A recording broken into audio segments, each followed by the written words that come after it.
మన భారతదేశంలో అతిపెద్ద రథోత్సవాలలో మీరు చూస్తున్న రథోత్సవం కూడా ఒకటి. పురాతనమైన పుణ్యక్షేత్రమైన కదిరి లక్ష్మీ నరసింహస్వామి రథోత్సవం. ఇక్కడ స్వామి వారికి ఎల్లప్పుడూ నిత్యం పూజలు జరుగుతూనే ఉంటాయి. మహారథోత్సవం రోజు ఇసుకేస్తే రాలనంత భక్తులతో గోవింద గోవింద అనే నామాలతో రథోత్సవం ముందుకు సాగుతుంది. ఇక్కడ ప్రత్యేకంగా భక్తులు స్వామివారి రథోత్సవానికి మిరియాలతో విసురుతారు. ఆ స్వామివారి రథోత్సవం పై నుంచి కింద పడిన మిరియాలను ప్రసాదంగా తీసుకుంటారు.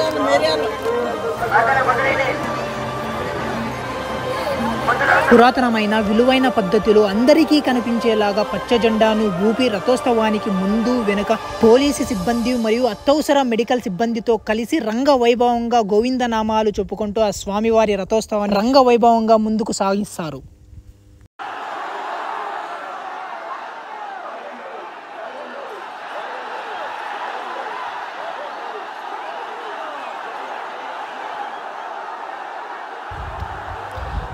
ఇంతమంది భక్తులు లాగుతున్నా ఒక్కొక్కసారి రథం అనేది ముందుకు కదలదు. అంతేకాదు లాగేటప్పుడు రథోత్సవానికి ఉన్న తాడులు కూడా 2 ముక్కలుగా తెగిపోయాయి.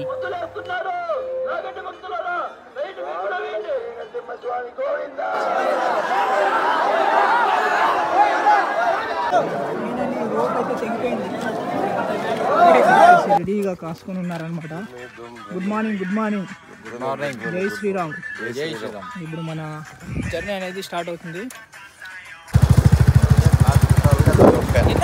టోల్గేట్లు ఒకటేనా వచ్చేది? 100 కిలోమీటర్లు కలిపి ఒకటే టోల్గేట్ వస్తుందా? అయినా మనము ఎక్కడికి బయలుదేరుతున్నామని చెప్పడం మర్చిపోయానా? కదిరి మన ఇండియాలోనే బిగ్గెస్ట్ కార్ట్ ఫెస్టివల్ అనమాట. రథోత్సవం జరిగేది 3వ ప్లేస్ కదిరి అయితే వెళ్తున్నాం. హిందూపురం నుంచి ఎగ్జాక్ట్లీ 94 కిలోమీటర్లు అయితే వస్తుంది.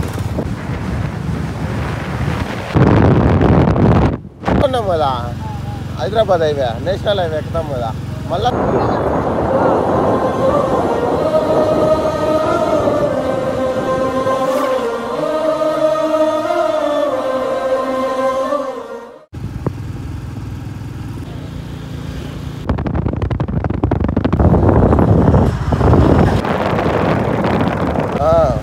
ఇంకా ముందర ఉంటున్నాయి.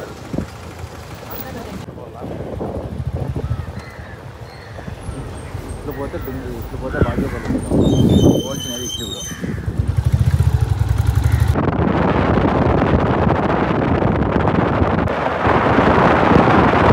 ఫైనల్లీ కదిరిలోకి అయితే వచ్చేసాము.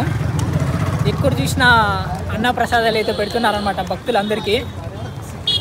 ఇంకా మనకి బండి అయితే అక్కడే స్టాప్ చేసేసారు. ఇక్కడైతే మనకి స్కూల్ బస్సెస్ అనేది ఫ్రీగా వేసినారు అనమాట. చాలామంది బాగా మంచిగా అన్నప్రసాదాలు అయితే పెడుతున్నారు. తినాలనుకునే వాళ్ళు బాగా ఫుల్గా తినవచ్చు, వేస్ట్ చేయకండి. శ్రీవారి బ్రహ్మ రథోత్సవాలు 2025.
గోవిందా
జనాల మధ్యలో దూరి అవుట్ అయిపోయింది. Tata bye bye.